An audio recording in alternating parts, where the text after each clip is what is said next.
આપણે આજનો જે સેશન છે એની વાત કરીએ તો લાસ્ટ જે છે એ આપણે ચુંબકીય બળ વિશેની જે છે વાત કરેલી હતી અને એ પણ કોના માટે કે જ્યારે કોઈ વિદ્યુત પ્રવાહ ધારિત કણ છે એ વિદ્યુત પ્રવાહ ધારિત કણ પોતે વિદ્યુત ચુંબકીય ક્ષેત્રની અંદર ગતિ કરે. કયા ક્ષેત્રની અંદર ગતિ કરે? વિદ્યુત ચુંબકીય ક્ષેત્રમાં. તો ચલો અહીંયા લખીએ કે જ્યારે કોઈ વિદ્યુત ભારિત કણ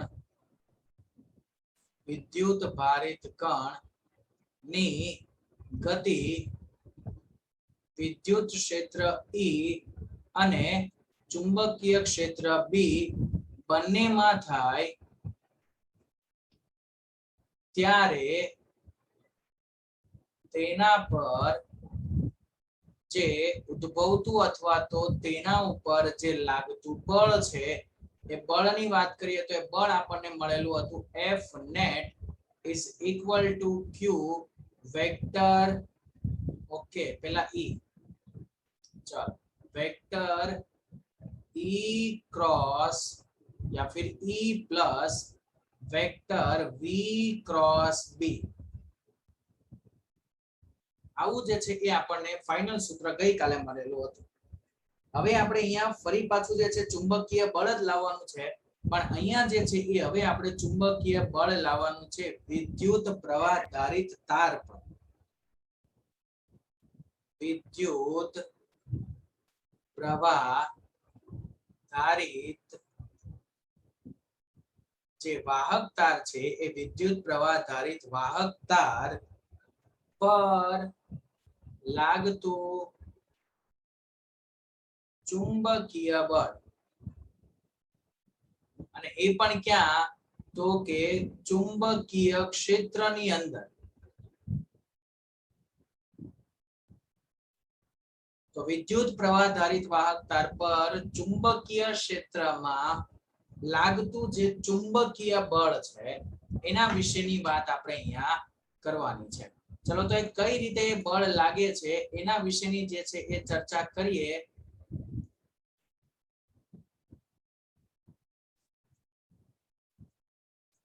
સમજી લો આવી કોઈ આપણને કન્ડિશન જે છે એ આપેલી છે. એક વિદ્યુત પ્રવાહ ધારિત તાર છે અને જે તારને આપણે ખરેખર આ જે થિયરી છે ને એ હોવી જોઈએ આપણા આના પછીના ચેપ્ટરમાં. હવે આ ચેપ્ટરમાં એ લોકોએ રીઅરેન્જ બધું કરીને એવું બધું રીઅરેન્જ કરેલું છે કે જે પહેલા આવવું જોઈએ એ પાછળના પોઈન્ટમાં આપેલું છે.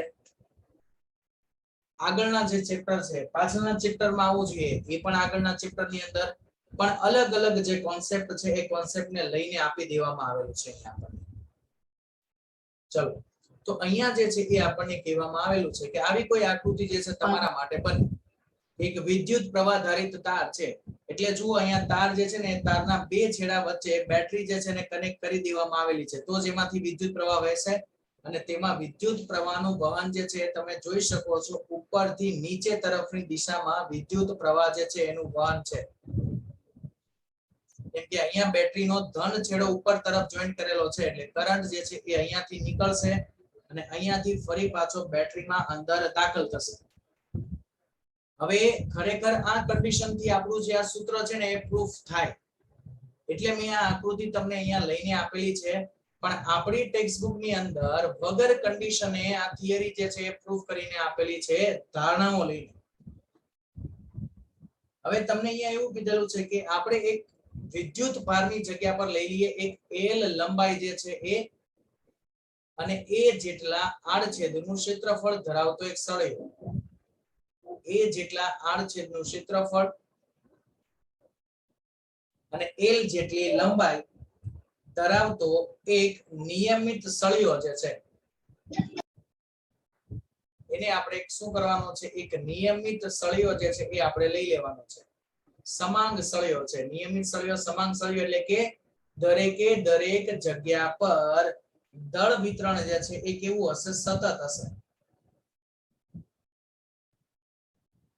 હવે આ આખા સળિયાને આપણી આ જે થિયરી છે એ થિયરીની અંદર આ આપણો જે આખો સળિયો છે એ સળિયાને આપણે ગતિમાન વિદ્યુત ભાર તરીકે ખાલી સ્વીકારીશું. ઓકે, આખા સળિયાને આપણે શું કરી દેવાનો છે, એક વિદ્યુત ભાર તરીકે સ્વીકારી લેવાનો છે.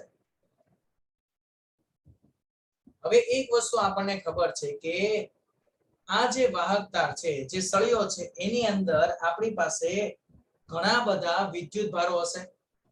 તો સળિયામાં રહેલા કુલ ગતિમાન વિદ્યુત ભારો અથવા તો કુલ ગતિમાન વિદ્યુત ભાર ઘનતા ધારો કે સ્મોલ n જેટલી છે, જેને આપણે સંખ્યા ઘનતા એટલે કેપિટલ N ના છેદમાં v વડે દર્શાવતા હતા. ચેપ્ટર નંબર 3 ની અંદર પણ આપણે વાત કરી દીધેલી હતી. તો કુલ ગતિમાન વિદ્યુત ભારની જે સંખ્યા છે એ ઘનતા આપણને આટલી મળી, તો કુલ વિદ્યુત ભારની જે સંખ્યા છે તે કુલ વિદ્યુત ભાર સંખ્યા આપણને શું મળે, કેપિટલ N બરાબર સ્મોલ n ઇન્ટુ v થાય. આ v એટલે શું છે, કદ. હવે v બરાબર કદ બરાબર તો શું લખાય, ક્ષેત્રફળ ગુણ્યા લંબાઈ. આ વસ્તુનો ખ્યાલ હશે તમને લોકોને. તો અહીંયા n બરાબર શું થઈ જશે, સ્મોલ n તો છે જ, v ની જગ્યા પર આવી ગયું a into l. તો સંખ્યાની કિંમત આપણને મળી n a l જેટલા આપણી પાસે સળિયાની અંદર કુલ ગતિમાન વિદ્યુત ભારો છે. બોલો, અહીંયા સુધીનામાં ખબર પડી? ચલો, હવે આગળ જે છે આપણને એવું કીધું છે કે જો સુવાહક છે એ સળિયામાં સ્થિર વિદ્યુત પ્રવાહ વહેતો હોય, તો આગળ આપણે જે ચેપ્ટર નંબર 3 ની અંદર ધારેલું હતું, અહીંયા પણ આ આખી થિયરી ધારણા ઉપર છે. ધારો કે I જે છે એ કરંટ સળિયામાં સ્થાયી રૂપે વહે છે.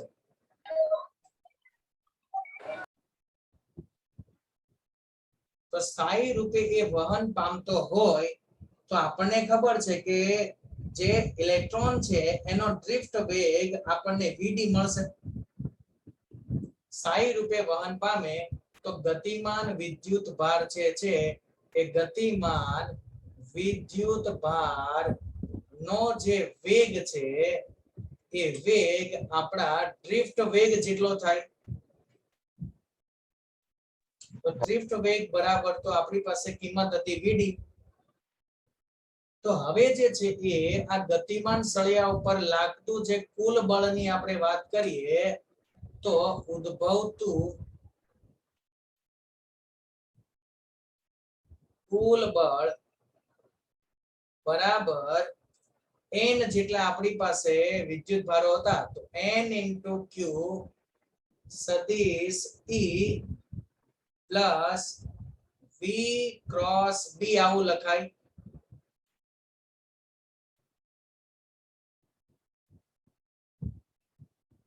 અને અહીંયા જે છે એ ફક્ત આપણે એક કામ કરીએ, આપણે અહીંયા જે છે એ ટોપિક એવો લીધેલો છે કે ફક્ત ચુંબકીય ક્ષેત્રમાં ઉદ્ભવતું બળ. તો ચુંબકીય ક્ષેત્રના બળની વાત કરીએ છીએ તો વિદ્યુત ક્ષેત્રને અહીંયા આપણે નથી ગણતા. ચલો, તો q into v cross b થઈ જાય, તો આ સર થઈ જાય. ચલો, તો અહીંયા જે છે એ હવે આપણે આગળ આપણી કન્ડિશન જે છે એને લઈ જઈએ અને જોતા જઈએ કે આપણો શું અહીંયા આન્સર બનશે તે. તો આ v જગ્યા પર આપણી પાસે છે vd, તો n into q vd cos b આવી વેલ્યુ જે છે એ આપણી પાસે છે. ઓકે, તો હવે જે છે એ આપણે ગણતરી કરીએ. Just a second. હા નિકુંજ, હા બોલ.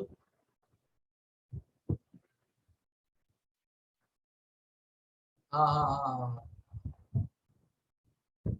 હા, એ મારો ફ્રેન્ડ જ છે. મારો અત્યારે લેક્ચર ચાલુ છે.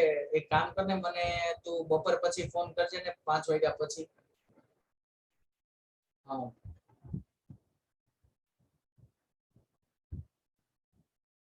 હવે એનો તો એક્ઝેક્ટ તો મને કોઈ આઈડિયા નથી, પણ એ અત્યારે મારો ફ્રેન્ડ ગયો છે એના ઉપર જ વિધાઉટ IELTS જ જર્મની ગયો છે, એનો કોઈ મને આઈડિયા નથી. તો થઈ જશે. હા હા તે વાંધો નહીં.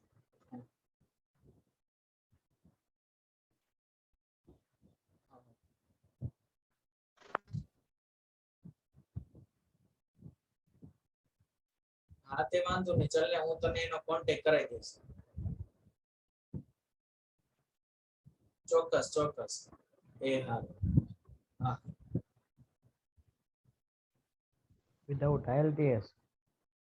ચલો તો યસ, આપણે અહીંયા વાત કરતા હતા n * q vd cross b જે છે એ આપણી પાસે વેલ્યુ આવી.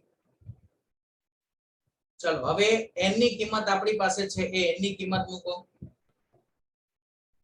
ચલો તો મારો અવાજ આવે છે ને ક્લિયર? ઓકે, તો f બરાબર આપણી પાસે n ની કિંમત આવી NaL * q તો છે જ, ઇન્ટુ અહીંયા હતું vd ક્રોસ b.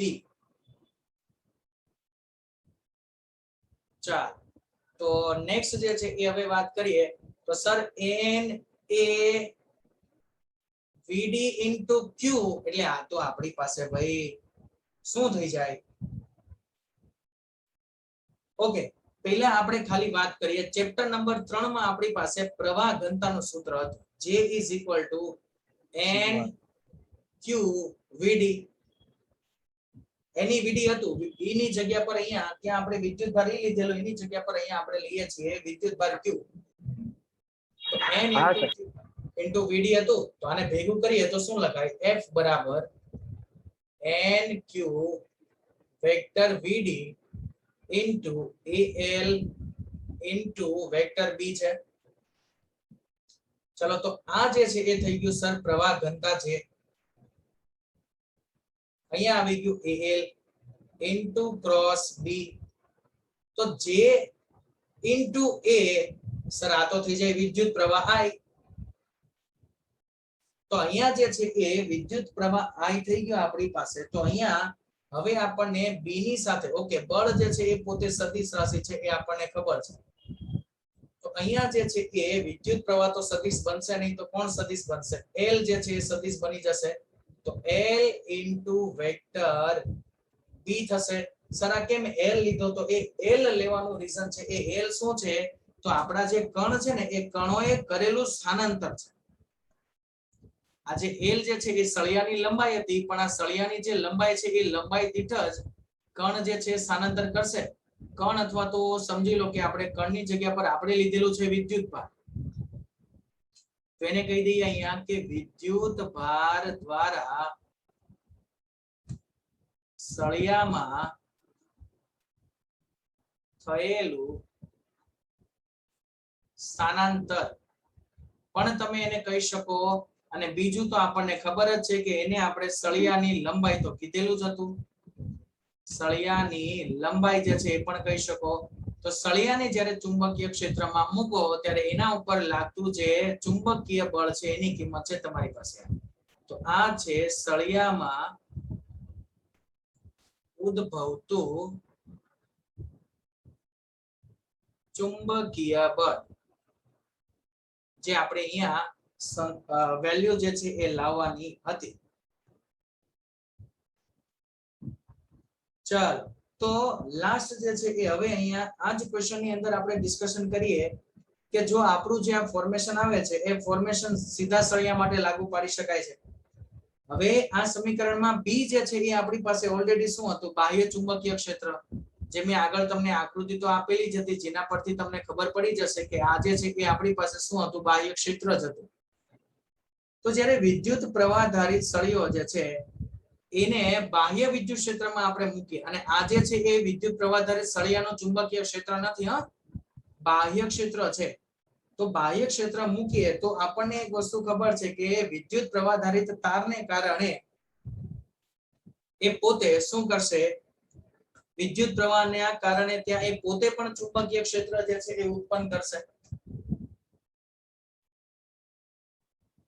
તો જો આપણે કોઈ પણ યાદચ્છિક આકારનો સળિયો લઈ લઈએ, ગમે તેવા આકારનો સળિયો સમજી લો કે આપણે લઈએ છીએ, તો કોઈ પણ યાદચ્છિક આકારના સળિયા માટે તમે આ જે બળ છે એ નાના નાના ટુકડાઓના સ્વરૂપની અંદર જે છે એ પણ તમે ગણતરીઓ કરી જે છે લખી શકો છો, જ્યારે અનિયમિત આકારનો સળિયો હોય એના માટે. અહીંયા જે છે એ સમજી લો કે આપણે વાત કરીએ છીએ કે કોઈ અનિયમિત આકારના સળિયા માટે, સીધા સળિયા માટે તો આપણી પાસે કિંમત આવી ગઈ. ચલો, તો અનિયમિત આકાર જે છે તે અનિયમિત આકારના સળિયા માટે ચુંબકીય બળ જે છે એ આપણે લાવવું હોય તો એ અનિયમિત આકારના સળિયા માટે ચુંબકીય બળ આપણે બહુ ઈઝીલી લાવી શકીએ. કઈ રીતે? તો કે એ જે અનિયમિત આકારનો સળિયો છે એને નાના ટુકડામાં વિભાજન કરીને, કેમ કે નાના ટુકડાઓની અંદર તમે વિભાજન કરો તો એ દરેકે દરેક નાનો ટુકડો જે છે એ પોતે શું થઈ જાય? એક નિયમિત આકારનો ટુકડો થઈ જાય. હા સર. આ જે છે ને એ તમે 11મા ધોરણમાં વર્ક વાળું જે ચેપ્ટર હતું તમારું, એની અંદર જે તમને કિંમતો મળતી હતી, જે આપણને આલેખો મળતા હતા, ત્યાં પણ તમે વાત કરેલી હતી. પ્લસ 12મા ધોરણનું પહેલું ચેપ્ટર વિદ્યુત ભાર ઘનતા, રેખીય વિદ્યુત ભાર ઘનતા, કદ વિદ્યુત ભાર ઘનતા, પૃષ્ઠ વિદ્યુત ભાર ઘનતા, તો એમાં અનિયમિત આકારના જ્યારે આપણને કોન્સેપ્ટ આપેલા હોય તો એના માટે તમને સરે ત્યાં વાત કરેલી હશે કે પહેલા એ જે ટુકડાઓ છે એને તમારે શું કરવાના? એ જે અનિયમિત આકારો છે એને તમારે નાના નાના ટુકડાઓમાં વિભાજન કરવાનું. એટલે દરેકે દરેક ટુકડો તમે નાનો નાનો વિભાજન કરશો એટલે એકદમ એવો નાનો ટુકડો થઈ જશે કે દરેકે દરેક ટુકડો જે છે એ આપણા માટે પોતે શું થઈ શકે? હવે નિયમિત આકારનો ટુકડો બની શકે. તો નિયમિત આકારના ટુકડા માટે તો જે છે એ આપણી પાસે ઉદ્ભવતા બળનું સૂત્ર છે. સમજી લો કે આ નિયમિત આકારનો ટુકડો જે છે એની લંબાઈ dl જેટલી છે, dl જેટલી કોઈ લંબાઈ છે. તો એના માટે ઉદ્ભવતું જે બળ છે એ df બરાબર જે છે એ આપણને બળ મળશે. એ કેટલું મળશે? તો I નું I as it is રહેશે into dl cross vector b જેટલું થશે. હવે આવા તો આપણી પાસે લોટ્સ ઓફ સળિયાઓ હોય, તો હવે જે છે એ અનિયમિત આકારના સળિયામાં ઉદ્ભવતું કુલ બળની વાત કરીએ તો અનિયમિત આકારના સળિયામાં ઉદ્ભવતું જે કુલ બળ છે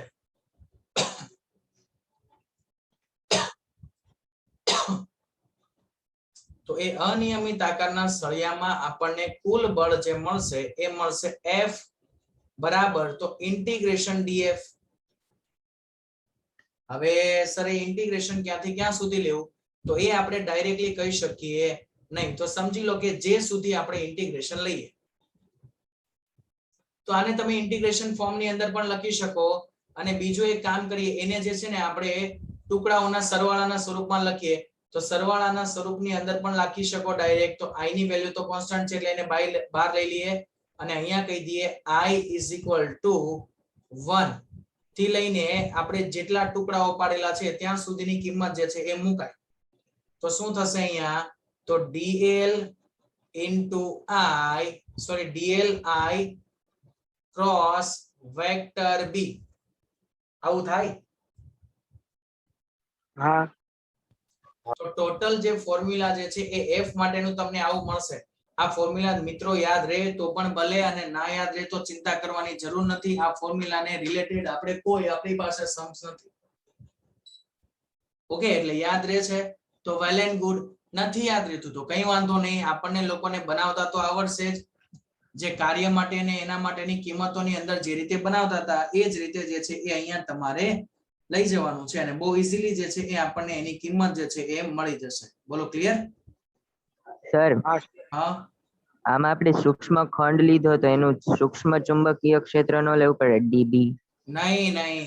કેમ સૂક્ષ્મ નહીં લેવું પડે? એનું રીઝન, અહીંયા જે તમારી પાસે ચુંબકીય ક્ષેત્ર છે એ ચુંબકીય ક્ષેત્ર કયું છે જુઓ તો એ સળિયા આપણે પહેલા વાત કરી ને, ચુંબકીય ક્ષેત્ર અહીંયા જે ઉત્પન્ન થાય છે એ ચુંબકીય ક્ષેત્ર જે છે એ સળિયા દ્વારા ઉદ્ભવતું ચુંબકીય ક્ષેત્ર નથી. કયું ચુંબકીય ક્ષેત્ર છે? આપણે બહારથી લાગુ પડેલ. યસ, બહારથી લાગુ પાડેલું ચુંબકીય ક્ષેત્ર છે. તો બહારથી લાગુ પાડેલું ચુંબકીય ક્ષેત્ર જે છે એ કોઈ પણ દિવસ તમને ટુકડા સ્વરૂપે ના મળે, એ તો અચળ હોય. ઓકે, એટલે આપણે અહીંયા જે છે એ જ્યારે આપણે કિંમત લઈશું ત્યારે આપણે ફક્ત બીજ લઈએ છીએ, ડીબી નહીં લઈએ. ખ્યાલ આવ્યો? હા સર. ચલો, તો હવે જે છે ને એ નેક્સ્ટ આપણી પાસે જે છે એ ઉદાહરણ છે, આપણું પહેલું ઉદાહરણ આ ચેપ્ટરનું. હજુ સુધી તો આપણે કોઈ ઉદાહરણ લાવ્યા નથી. આ ચેપ્ટરનું પહેલું ઉદાહરણ જે છે એ અહીંયા આપણી પાસે છે, જેની રકમની વાત કરીએ. નેક્સ્ટ સ્લાઇડ ઉપર જઈએ. ચલો સર ટીચર, ઉદાહરણ નંબર 4.1.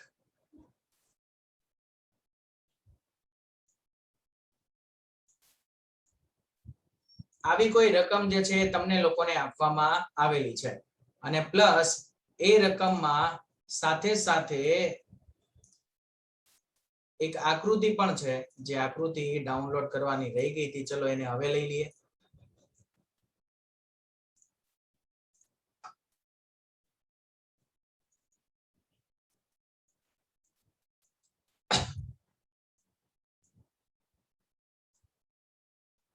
ચલો, આવો એક ક્વેશ્ચન જે છે તમને આપવામાં આવેલો છે.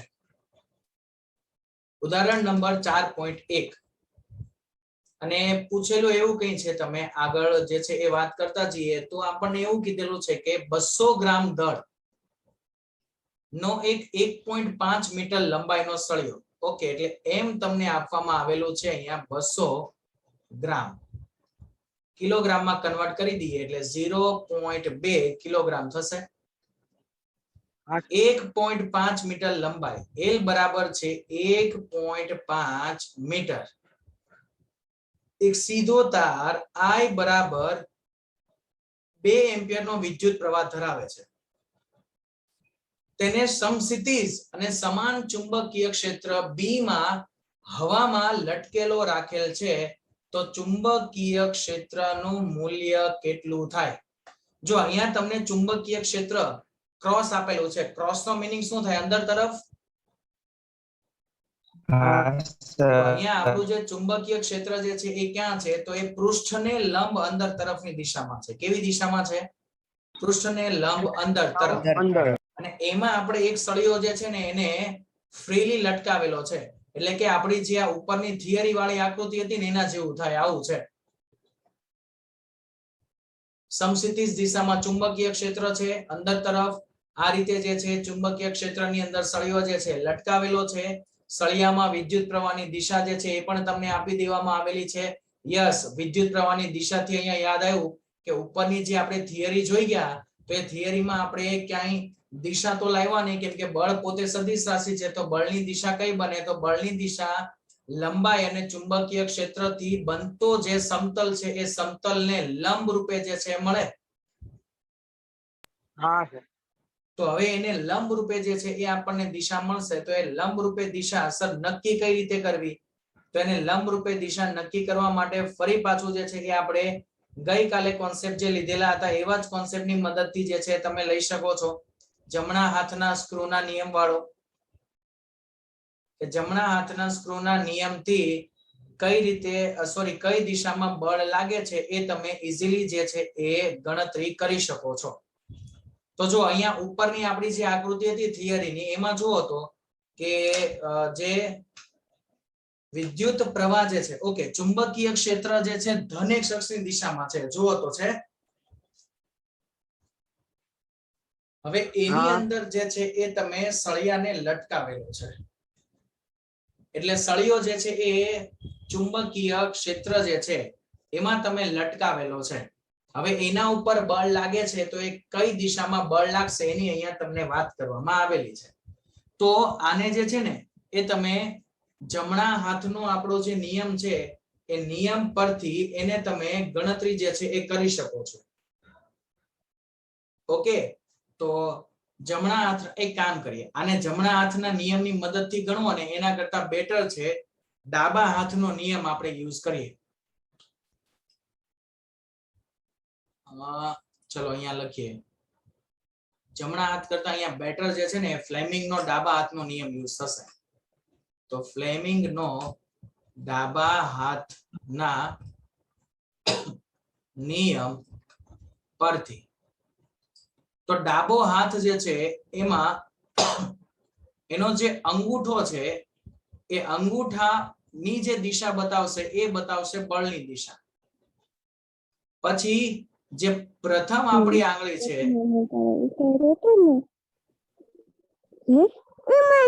બતાવું પ્રથમ આંગળી જે છે, માઇક બંધ રાખો.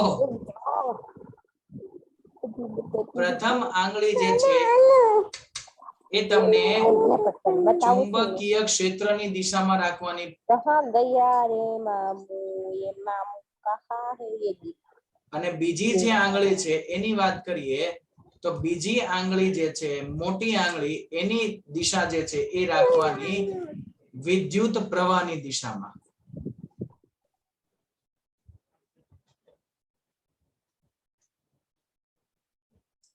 ઓકે, ચલો હવે ફરી પાછી પહેલી સ્લાઇડ હું લઉં છું. ચલો હવે આમાં ડાબો હાથ જે છે એનો નિયમ એપ્લાય કરો એટલે અંગૂઠો તમને બળની દિશા આપશે, એવું હમણાં આપણે ઉપર વાત કરી. તો પહેલી આંગળી જે છે એને ક્યાં મૂકવાની? ચુંબકીય ક્ષેત્રની દિશામાં. એક કામ કરો, ડાબા હાથ ઉપર XYZ અક્ષ તમે જે રીતે પરસ્પર લંબ રાખો છો એ રીતે ત્રણે ત્રણ આંગળીઓને પરસ્પર લંબ રાખો. કઈ રીતે લંબ રહેશે એ ખબર પડશે? હા સર. હા, બંદૂકની જેમ. તો યસ, બંદૂકની જેમ જે છે એ લંબ રૂપે રહેશે. તો હવે પહેલી જે આંગળી છે એ પહેલી આંગળીની દિશામાં શું છે? તો પહેલી આંગળીની જે દિશા છે સર, તો પહેલી આંગળીની દિશામાં છે ચુંબકીય ક્ષેત્ર. ઓકે, ચલો એક કામ કરો, હું તમને હમણાં આકૃતિ મોકલું. મેં મારું મટીરીયલ બનાવેલું છે ને ઇંગ્લિશ મીડિયમમાં, એમાં મેં આકૃતિ યુઝ કરેલી છે. ચેપ્ટર નંબર 4, પહેલી જે આંગળી છે એની દિશામાં રાખવાનું ચુંબકીય ક્ષેત્ર. ક્ષેત્ર. એક જ મિનિટ, ક્યાં ગઈ પેલી અંગૂઠા વાળી આકૃતિ?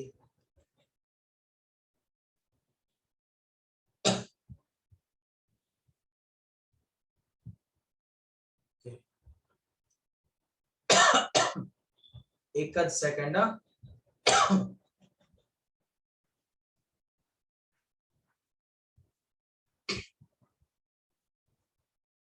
નથી, મેં નથી મૂકી. ચલો ચલો ચલો, તો મારી પાસે એક બુક છે, બુક ની અંદર છે, એ બુક માંથી લઈએ. તો પહેલી આંગળી જે છે એ એક કામ કરો, તમે તમારી જાતે અત્યારે જે છે ગોઠવતા જાઓ.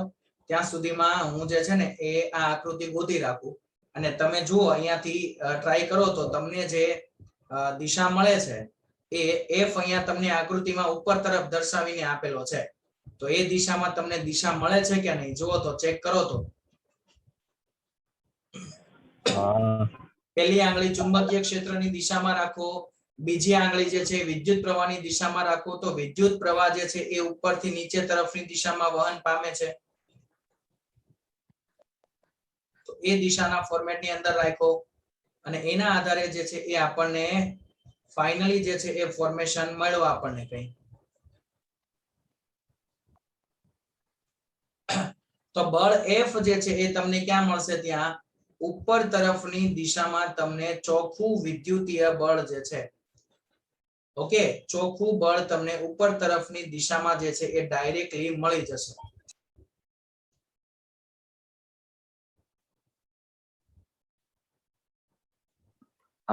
એક જ મિનિટ, મને આકૃતિ મળી. ચલો એ આકૃતિને હું તમને લઈ આવું હવે.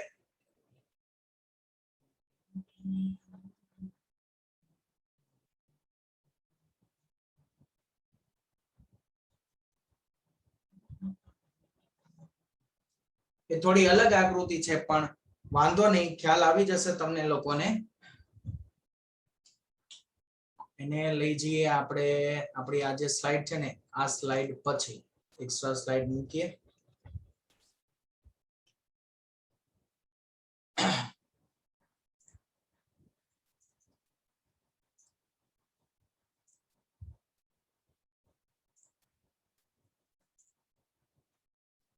Insert picture.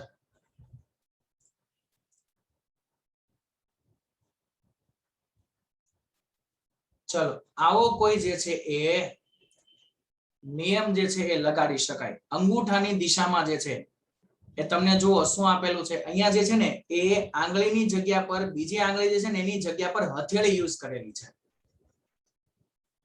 હથેળીના ફોર્મની અંદર જે છે તમને અહીંયા આન્સર લીધેલો છે અને એને તમે 3 આંગળીઓ જે છે પરસ્પર એકબીજા સાથે લંબ રાખીને તમે ગણતરી કરો તો એ રીતે જે છે એ પણ તમે આન્સર તમારો લાવી શકો છો. પણ અહીંયા જે છે એ આપણને હથેળી લીધેલી છે તો હથેળીની જગ્યા પર આપણે જે છે એ લઈ લેશું બીજી આંગળી. ઓકે, એટલે આપણે 3 આંગળીઓ સ્વરૂપ જે છે ને એની ચર્ચાઓ કરીશું. ત્રણેય આંગળીઓને લઈને આપણે ગણતરીઓ લાવશું. ચલો હવે અહીંયા જોતા જાઓ તમને જે આપેલું છે ને આકૃતિની અંદર એના આધારે હું અહીંયા લખતો જાઉં છું. ચલો અંગૂઠાની દિશા જે છે એ તમને લોકોને આપવામાં આવેલી છે. અંગૂઠાની દિશામાં છે બળ. ઓકે, અને આંગળીઓ જે વાળીને આપેલી છે તમને એ દિશામાં તમને શું આપવામાં આવેલું છે તો આંગળીઓ વાળીને આપેલી છે એ દિશામાં છે ચુંબકીય ક્ષેત્ર. તો હથેળીને લંબ રૂપે જે દિશા આવે છે એની અંદર તમને મળશે વેગ. જો તમારે આ રીતે ગણતરી કરીને લાવવું હોય તો પણ તમે લાવી શકો. ચુંબકીય ક્ષેત્રની દિશામાં આંગળીઓ વાળો તો ચુંબકીય ક્ષેત્ર x અક્ષ ઉપર હતું એની લંબ દિશામાં. ઓકે, અહીંયા જે છે ને આ વેગ વાળું તમને આપેલું છે. અહીંયા જે આ આકૃતિ છે તમને વેગ વાળી આપેલી છે ને વેગ જે દિશામાં છે ને એ દિશાને રિલેટેડ જે છે એ તમને ત્યાં શું મળશે વિદ્યુત પ્રવાહ પણ મળશે. ઓકે, એટલે આ જે આકૃતિ છે ને એ આપણી વેગ વાળી આકૃતિ છે જેને આપણે અત્યારે અહીંયા ગણીશું નહીં, આને રવા દઈએ અને આપણે જે આપણું ફોર્મેટ લીધું હતું ને એ જ ફોર્મેટની અંદર અત્યારે વાત કરીએ કે અંગૂઠો પ્લસ બંને આંગળીઓ અને એની સાથે સાથે ત્રીજી આંગળી જે છે એને તમારે કનેક્ટ કરવાની છે અને એના આધારે તમને ચુંબકીય બળ જે છે એની દિશા મળશે. અહીંયા બોલો તો એ ડાબા હાથનો નિયમ ફ્લેમિંગનો જે છે એ ખબર પડી તમને? હા સર. ચુંબકીય બળની દિશા જે છે એ દર્શાવે. જો અહીંયા જે છે એ આકૃતિની અંદર આપણે લખવું હોય તો અહીંયા લખી દઈએ. આ દિશાની અંદર તમારે મૂકવાનો છે શું? આ દિશાની અંદર મુકાય તમારી પ્રથમ આંગળી જેને તર્જની કહેવામાં આવે. અને જે વિદ્યુત પ્રવાહ છે એ વિદ્યુત પ્રવાહની જે દિશા છે એ વિદ્યુત પ્રવાહની દિશામાં મૂકવામાં આવે કઈ આંગળી? બીજી આંગળી. અને ઉપર તરફની દિશા જે અંગૂઠાની દિશા આપણને મળશે એ અંગૂઠો આપણને વિદ્યુતીય બળની દિશા આપશે. ચાલો તો હવે પહેલા ઉદાહરણ તરફ જે છે ફરી પાછા આગળ વધી જઈએ.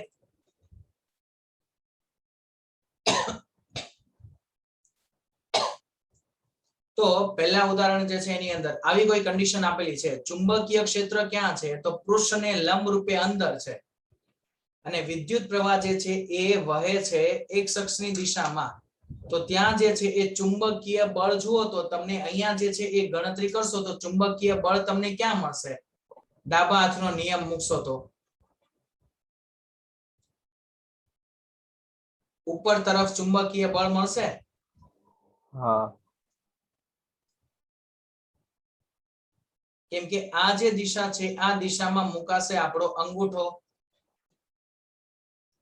ચુંબકીય ક્ષેત્ર જે છે એ અંદર તરફની દિશા છે ત્યાં મુકાશે આપણી બીજી આંગળી જે આપણું ચુંબકીય ક્ષેત્ર છે ત્યાં.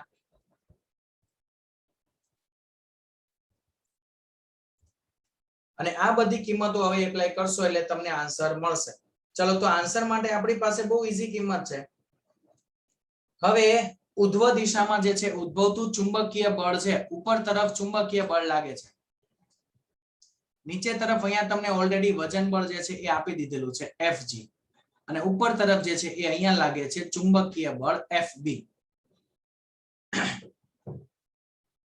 તો આપણને એવું કીધેલું છે કે લટક તો ત્યાં ને ત્યાં તમે રાખેલો છે તો ચુંબકીય ક્ષેત્રનું મૂલ્ય કેટલું છે એવું તમને લાવવા કીધેલું છે. તમને એવું નથી કીધું કે અહીંયા જે છે એની પોતાની શું થાય છે ગતિ થાય છે. તો અહીંયા આપણે જે છે ધારી લઈએ કે સળિયો જે છે એ પોતે સંતુલન અવસ્થામાં છે.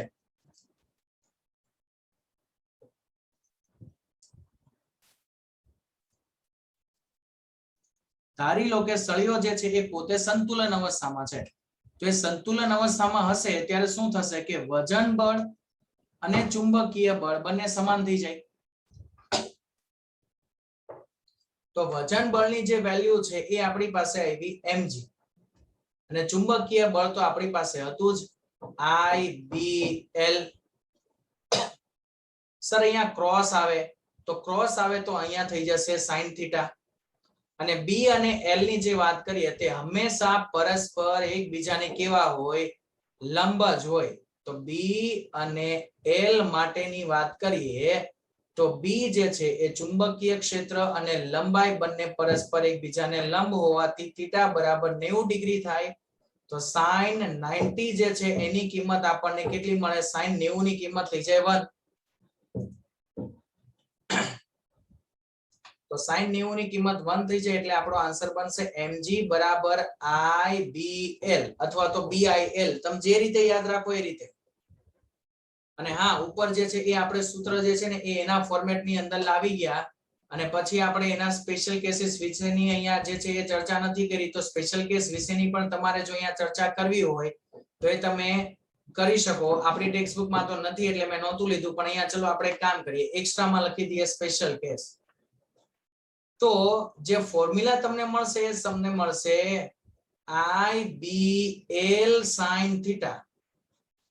તો f ની વેલ્યુ જે છે એ મને મેક્સિમમ ક્યારે મળશે તો f ની વેલ્યુ મને મેક્સિમમ મળશે when theta is equal to 90 degree. કેમ કે sin 90 ની જે કિંમત છે એ થઈ જાય 1 ત્યારે થીટા મેક્સિમમ મળશે સોરી f મેક્સિમમ મળશે અને જે મળશે મને કંઈક BIL જેટલું અને f જે છે એ મને મિનિમમ ક્યારે મળશે તો f મિનિમમ વેલ્યુ મળશે થીટા બરાબર 270 ડિગ્રી પર. કેમ કે 270 ડિગ્રી પર sin 270 જે છે એની કિંમત થઈ જાય -1 એટલે. અને ચુંબકીય બળ જે છે એ મને 0 ક્યારે મળે તો ઉદ્ભવતું ચુંબકીય બળ જે છે એ મને 0 મળશે જ્યારે થીટાની કિંમત 0 હશે અથવા તો થીટાની જે કિંમત છે એ 180 ડિગ્રી હશે.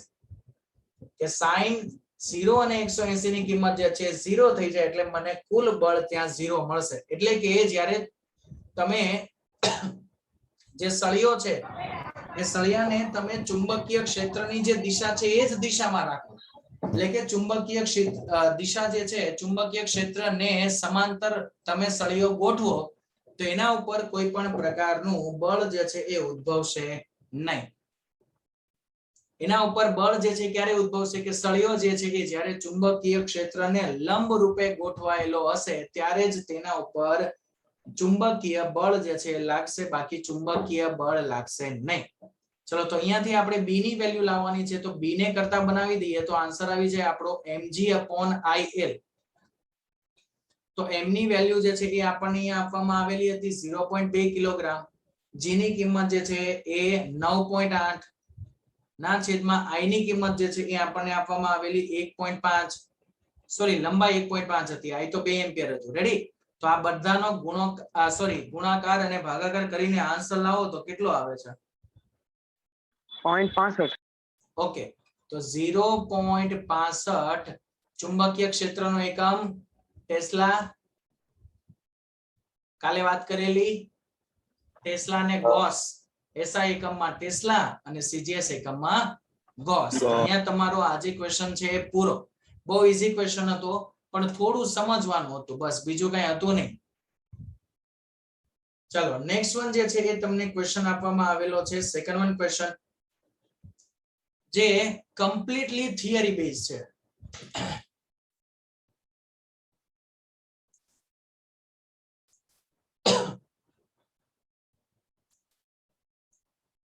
આવો એક ક્વેશ્ચન જે છે તમને આપવામાં આવેલો છે પ્યોર થિયરી. તમને અહીંયા જે છે એ એવું કહેવામાં આવેલું છે કે જો ચુંબકીય ક્ષેત્ર y અક્ષ ને સમાંતર હોય રેડી અને વિદ્યુત ભારિત કણ ધન x અક્ષ ઉપર ગતિ કરતો હોય તો ઇલેક્ટ્રોન પ્રોટોન પર કઈ દિશામાં લોરેન્ટ્ઝ બળ લાગશે. તો આપણી પાસે લોરેન્સ બળનું સૂત્ર છે, યાદ કરો.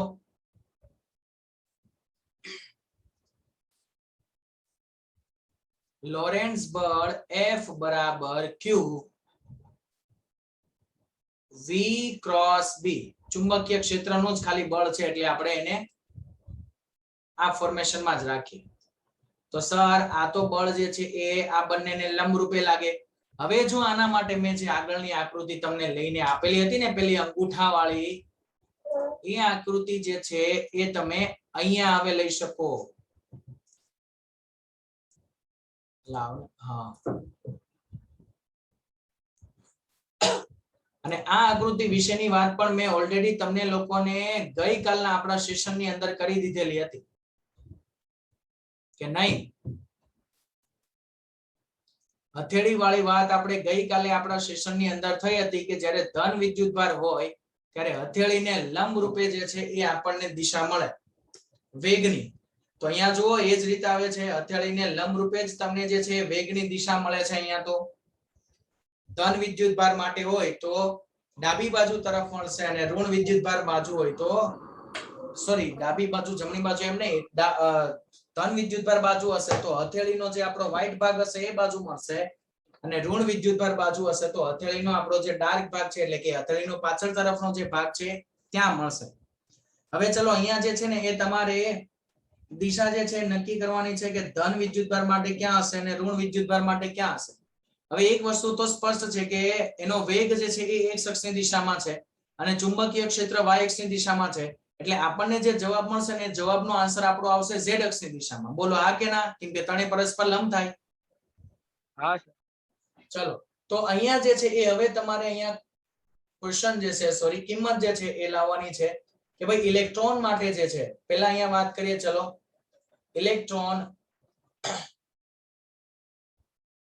નું બળ કઈ દિશામાં હશે તે, અને બીજું જે છે અહીંયા આપણને કીધેલું છે પ્રોટોન નું બળ જે છે એ કઈ દિશામાં હશે તે. ચલો તો વેગ જે છે ફરી પાછું જો અહીંયા તમે હથેળી ના યુઝ કરી હોય તો હથેળીની જગ્યા પર તમે શું યુઝ કરી શકો? 3 આંગળીઓ તમારી. હું ટ્રાય કરું દોરવાની, જો મારાથી દોરાય ને તો. આ એક અહીંયા આ રીતે, પછી એને લંબ બીજી જે અહીંયા આંગળી આ રીતે છે અને ત્રીજી જે અંગૂઠો જે છે એ આ રીતે થશે. આ ઈલા ખતરનાક આકૃતિ થઈ. રવા દો આવું નથી કરવું. ચલો 3 આંગળીઓ જે છે તમારી જાતે ગોઠવો. ચલો હું કહું, હું જેમ ઇન્સ્ટ્રક્શન આપતો જાવ એ રીતે કરતા જાવ. 3 આંગળીને પરસ્પર લંબ ગોઠવો અને કઈ રીતે લંબ ગોઠવાય ને એ લગભગ તમે 11મા ધોરણની અંદર વેક્ટર ભણ્યા હતા ને એટલે ત્યાંથી તમને એ તો શીખવાડેલું જ હશે સર એટલું તો. હા સર. ચલો લંબ ગોઠવી દીધી. હવે ચુંબકીય ક્ષેત્ર જે છે ને એની દિશામાં શું કરો? પહેલી આંગળી ચુંબકીય ક્ષેત્ર જે છે એની દિશામાં શું થશે? પહેલી આંગળી જશે. હા. તો ચુંબકીય ક્ષેત્ર અહીંયા ક્યાં છે? જુઓ તો પુસ્તકના પાનાને લંબ રૂપે અંદર. હા. એટલે પહેલી આંગળી જે છે સપાટીને લંબ અંદર તરફ જશે. હા સર. વેગ x અક્ષની દિશામાં છે એટલે બીજી આંગળી જે છે વેગ x અક્ષની દિશામાં જ રહેશે. તો તમને f ઉપર જે છે f ક્યાં મળ્યું? ઉપર તરફ. હા સર. બળ ઉપર મળે છે ને, તો બળ જે દિશામાં છે એ દિશામાં વેગ હોય. ન્યૂટનની ગતિના નિયમો યાદ કરો. બળ F બરાબર ma. તો જે દિશામાં બળ લાગવાનું છે ચોખ્ખું બળ એ દિશામાં શું મળવાનું છે આપણને? પ્રવેગ મળશે. એટલે અને આપણે અહીંયા આપણે વેગ નથી લાવવાનું, આપણે બળ જ લાવવાનું છે. તો બળ ક્યાં આવ્યું? ઉપર તરફ. ઓકે, z અક્ષ ઉપર તરફ આવ્યું એટલે ધન z અક્ષ થઈ, પણ એ કોના માટે થાય? એ થાય ધન વિદ્યુતભાર માટે. કોના માટે થશે? ધન વિદ્યુતભાર માટે. યસ. એટલે પ્રોટોન નું જે બળ છે એ ક્યાં આવશે? z પ્લસ z અક્ષ પર. પ્રોટોન નું બળ જે છે એ ક્યાં આવશે? પ્લસ z અક્ષ ઉપર. તો ઇલેક્ટ્રોન પર બળ જે લાગશે એ ક્યાં લાગશે? એનાથી વિરુદ્ધ ને. તો ઋણ z અક્ષ ઉપર જે છે એ ઇલેક્ટ્રોન ઉપર બળ લાગશે. હા. તો બસ આ તમારો ક્વેશ્ચન હતો. આવો આન્સર તમારે લાવવાનો હતો જે તમને 1 માર્ક્સ ની અંદર ક્વેશ્ચનમાં તમને પૂછાય છે થિયરીમાં પણ એક માર્ક્સ માટે ખાલી. ચાલો તો હવે જે છે એ નેક્સ્ટ આપણી જે થિયરી છે એ થિયરીની વાત કરીએ કે ચુંબકીય ક્ષેત્રની અંદર વિદ્યુત ભારની જે ગતિ થાય એ કેવી થાય.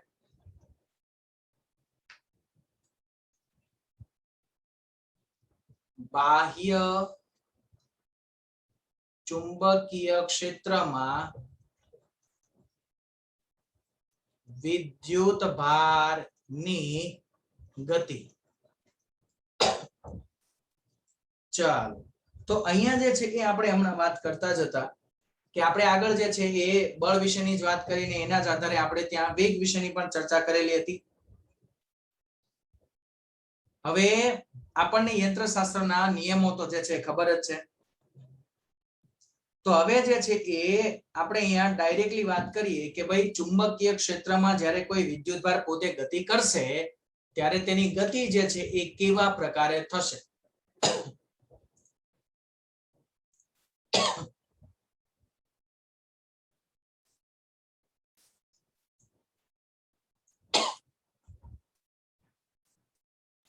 ચાલો સમજી લો કે અહીંયા તમને એક બાહ્ય ચુંબકીય ક્ષેત્ર જે છે એ આપી દીધેલું છે.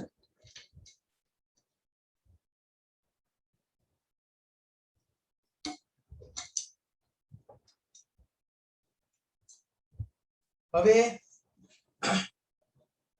એક વસ્તુ આપણને ક્લિયર કટ એ પણ ખબર છે કે સર બળ લાગે તો 11મા ધોરણમાં અમે એવું ભણેલા કે બળ લાગે ને એટલે સ્થાનાંતર થાય.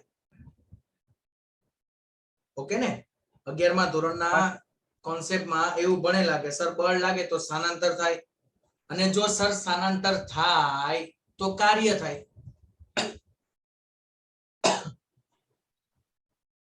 તો સ્થાનાંતર થાય તો શું થાય? કાર્ય થશે. પણ અહીંયા આપણે વાત કરીએ તો સર બળ અને સ્થાનાંતરની વાત કરીએ તો અહીંયા તો જે છે એ કાર્ય 0 થવાનું. હે સર કાર્ય 0. યસ. કેમ? કેમ કે અહીંયા જે બળ છે તમારું એ વેગને લંબ રૂપે છે. અહીંયા જે બળ છે આપણું એ બળ કેવું છે? વેગને લંબ રૂપે બળ છે. તો વેગ જે છે એને અનુસંધાનમાં વાત કરીએ તો વેગ બરાબર અંતરના છેદમાં તમે સમય લખી શકો. હા સર. તો સર બળ અને અંતર બંને પરસ્પર એકબીજાને લંબ થઈ ગયા. તો 11મા ધોરણમાં ભણેલા કે જ્યારે બળ અને સ્થાનાંતર લંબ હોય ત્યારે થતું કાર્ય 0 થાય. કેમ કે બળનું જે સૂત્ર છે એ આપણી પાસે છે W બરાબર F * d cos θ. જ્યાં થીટા ની વેલ્યુ 90 ડિગ્રી તો cos 90 ની જે વેલ્યુ છે એ શું થઈ જાય? 0 થઈ જાય. તો એનો મીનિંગ એવો થઈ ગયો કે અહીંયા જે છે એ આપણા કિસ્સાની વાત કરીએ તો આપણા કિસ્સામાં કોઈ કાર્ય થતું નથી. અહીંયા જે છે એ વિદ્યુત ભાર પર થતું જે કાર્ય છે એ કાર્ય શું થઈ જાય? W બરાબર 0. બાહ્ય ચુંબકીય ક્ષેત્રમાં મૂકીએ ત્યારે તો કાર્ય નથી થતું. તો એનો મીનિંગ એવો થઈ ગયો કે વિદ્યુત ભારના વેગના મૂલ્યમાં પણ કોઈ ફેરફાર નહીં થાય. સર હા અહીંયા ચુંબકીય ક્ષેત્ર અંદર તરફ છે ને? હા હા. જો વિદ્યુત ભાર ઉપર કોઈ કાર્ય નથી થતું તો આપણી પાસે કાર્ય ઊર્જા પ્રમેય હતો. હા. તો કાર્ય ઊર્જા પ્રમેય W બરાબર હતો ડેલ્ટા કે. તો સર આ 0 હોય તો ડેલ્ટા કે પણ 0 થઈ જાય. તો ડેલ્ટા કે 0 ક્યારે થાય? કે સર V1 બરાબર V2 હોય. એટલે કે એનો મીનિંગ શું થઈ ગયો કે વેગ કેવો રહેતો હોય? અચળ. તો વેગના મૂલ્યમાં કોઈ ફેરફાર થતો નથી. સર વેગના મૂલ્યમાં કોઈ ફેરફાર ના થતો હોય અને છતાં પણ બળ લાગતું હોય તો સર એ કેવી ગતિ કરે? વર્તુળ ગતિ કરે.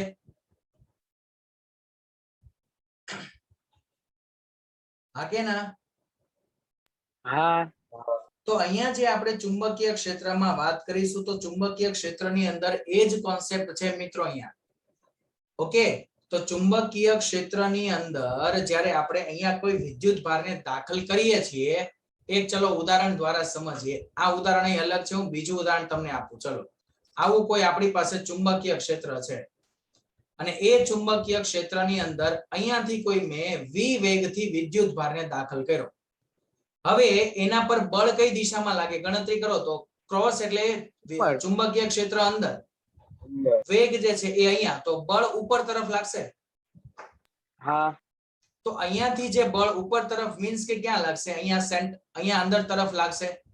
જેમ અહીંયાથી ઉપર જશે એમ બળ જે છે એ અંદર અંદર અંદર તરફ જ લાગતું જશે, જેના કારણે એની જે ગતિ છે એ પોતે કેવી ગતિ થશે?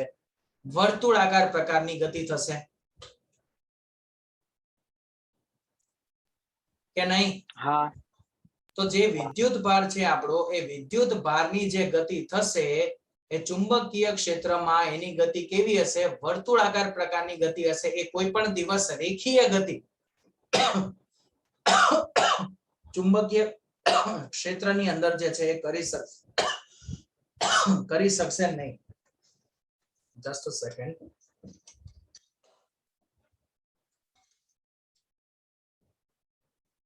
ચલો, તો એવો જ કોન્સેપ્ટ જે છે એ આપણે અહીંયા તમને આકૃતિમાં દેખાય છે. તો આપણી પાસે એક સમાન ચુંબકીય ક્ષેત્ર છે અને એ સમાન ચુંબકીય ક્ષેત્ર જે છે એમાં આપણે લંબ રૂપે કોઈ એક કણ છે એને અંદર દાખલ કરીએ છીએ v વેગથી.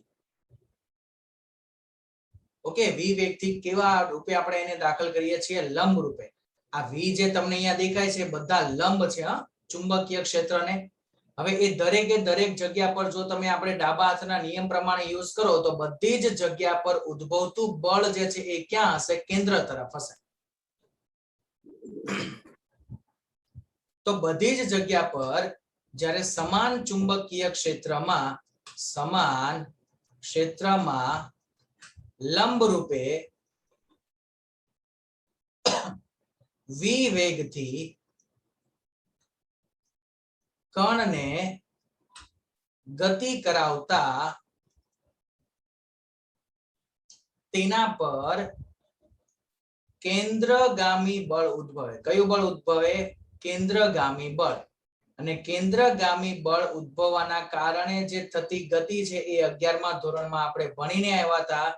નિયમિત વર્તુળાકાર ગતિ થાય. યસ, નિયમિત વર્તુળાકાર ગતિ થાય અથવા તો નિયમિત વર્તુળ ગતિ જે છે એ પોતે કરે છે. તો અહીંયાથી એક વસ્તુ તમને ખબર પડી કે જો v અને b જે છે એ બંને પરસ્પર એકબીજાને લંબ હોય, નિયમિત વર્તુળ ગતિ ક્યારે થાય? જ્યારે વેક્ટર v અને વેક્ટર b બંને પરસ્પર એકબીજાને લંબ હોય.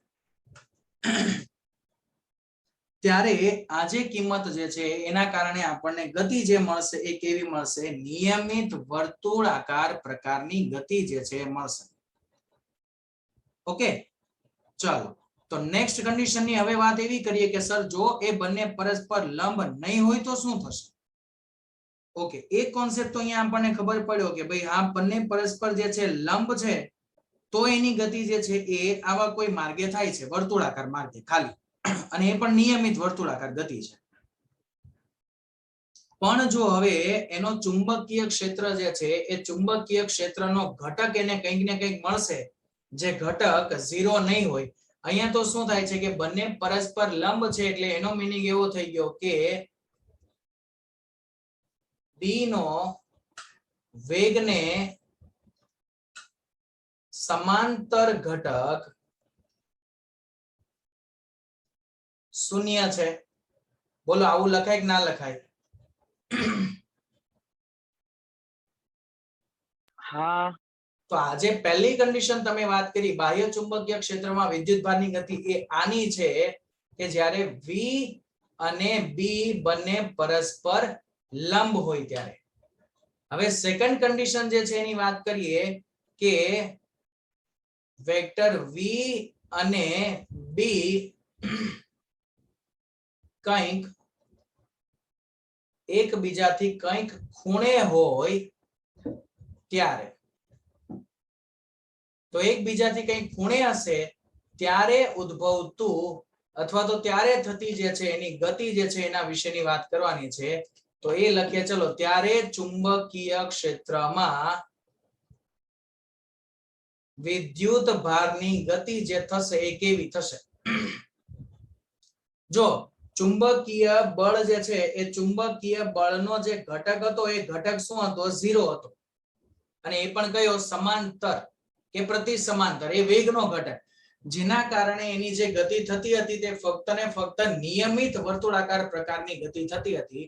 પણ જ્યારે એનો જે ઘટક છે અથવા તો એનો જે ખૂણો છે એ બંને વચ્ચે કંઈક ને કંઈક ખૂણો બનશે, ત્યારે એના પર થતી જે ગતિ છે એ ગતિ આપણી નિયમિત વર્તુળાકાર પ્રકારની ગતિ થશે નહીં. ત્યારે એ જે ગતિ થશે એ હેલિકલ આકારની ગતિ થશે, હેલિકલ ફોર્મેશનની ગતિ થશે. હેલિકલ એટલે કે સ્પ્રિંગ જેવો આકાર.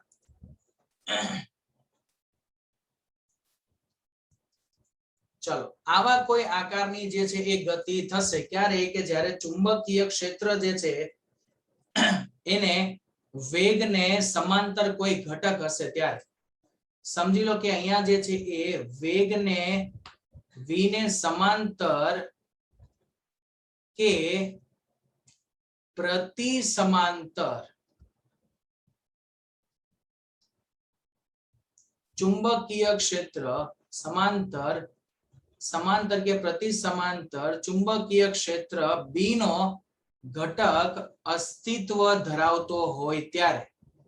અસ્તિત્વ થઈ જશે. ચલો, અસ્તિત્વ, નોટ અસ્તિત્વ.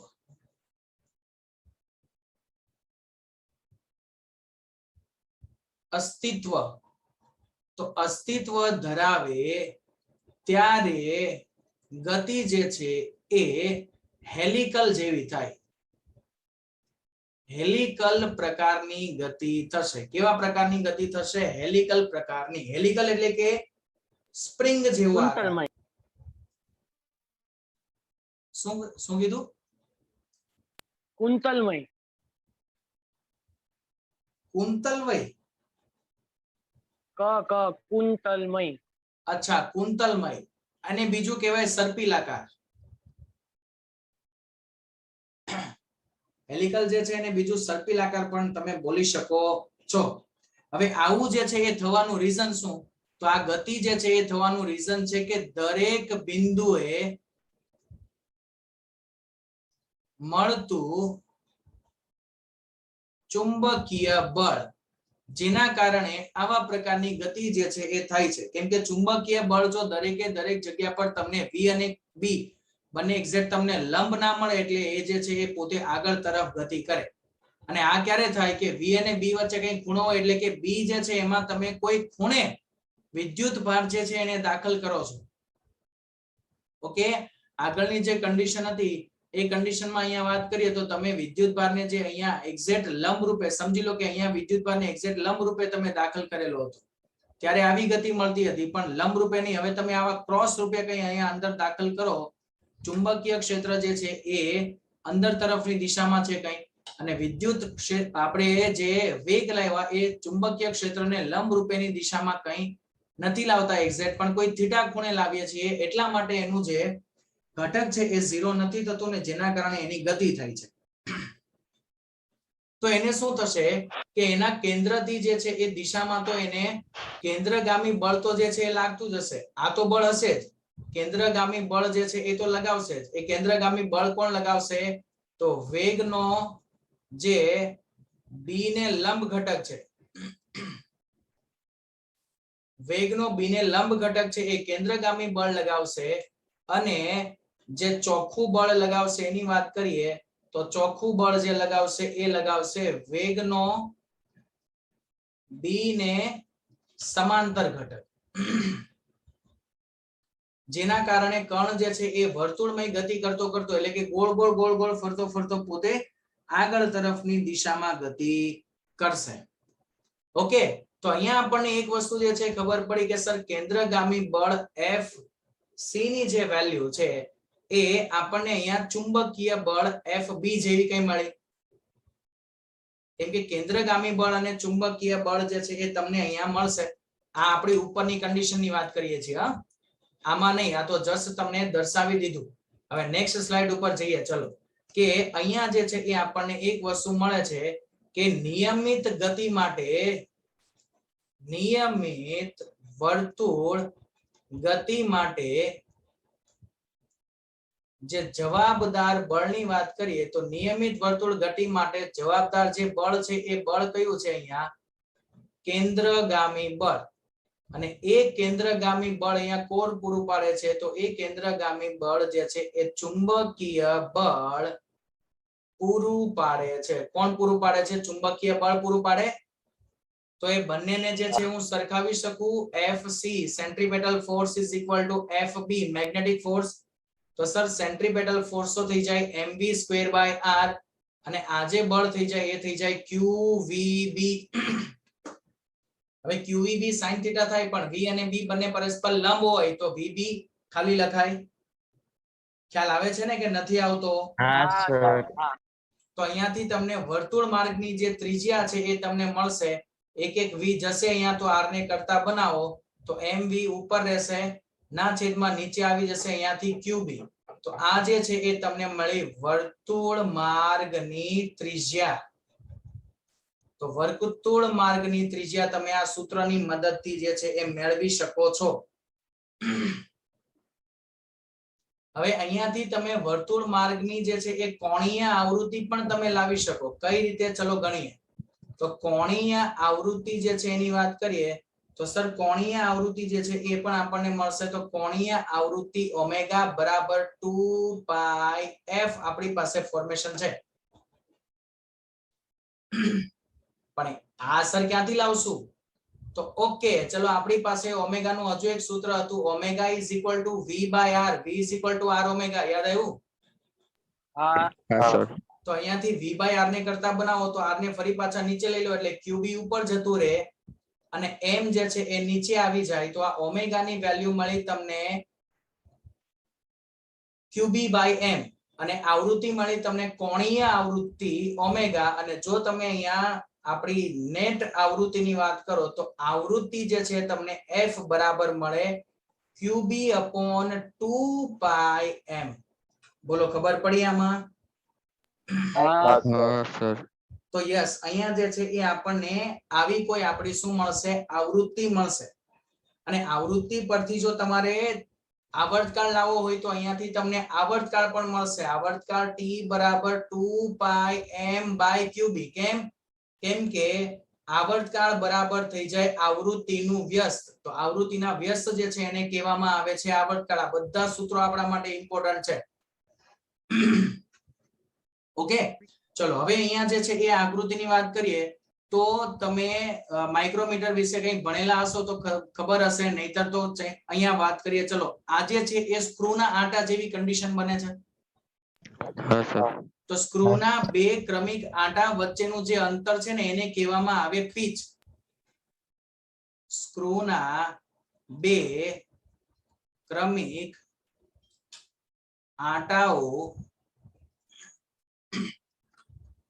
વચ્ચેનું અંતર તો સ્ક્રૂના બે ક્રમિક આટાઓ વચ્ચેનું જે અંતર છે એને શું કહેવામાં આવે છે પીચ હા પેચ અથવા તો પીચ જો કે એને પીચ બોલાય અને ગુજરાતીમાં એને કહેવાય પેચ અંતર ઇંગ્લિશ નું ઉચ્ચારણ જે છે એનું પીચ થાય પણ એને પ્યોર ગુજરાતીમાં એને પેચ કહેવામાં આવે અને ઇંગ્લિશમાં એનું તમે ઉચ્ચારણ બોલો તો એ થાય પીચ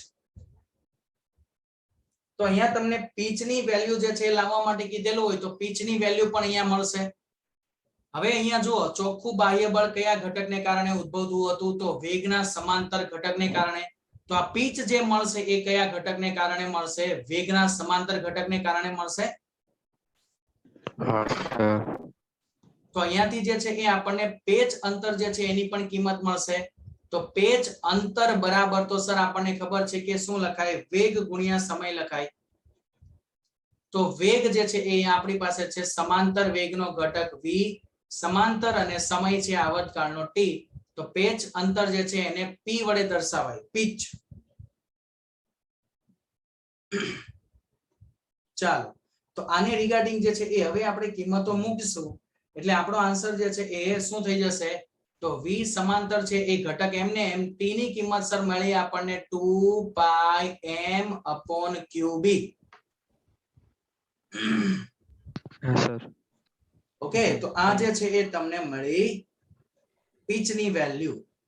ઓકે, અને હા એક વસ્તુ ઉપર અહીંયા રહી ગઈ મારે કહેવાની કે વર્તુળ માર્ગની જે ત્રિજ્યા છે ને એને બીજું કહેવાય હેલિક્સ ની ત્રિજ્યા. શું કહેવા છે એને? હેલિક્સ ની ત્રિજ્યા. હેલિક્સ એટલે વર્તુળાકાર માર્ગ. અત્યારે તમને જે દેખાય છે ને સ્પ્રિંગ જેવો આકાર, એને કહેવામાં આવે છે હેલિક્સ. ઓકે, તો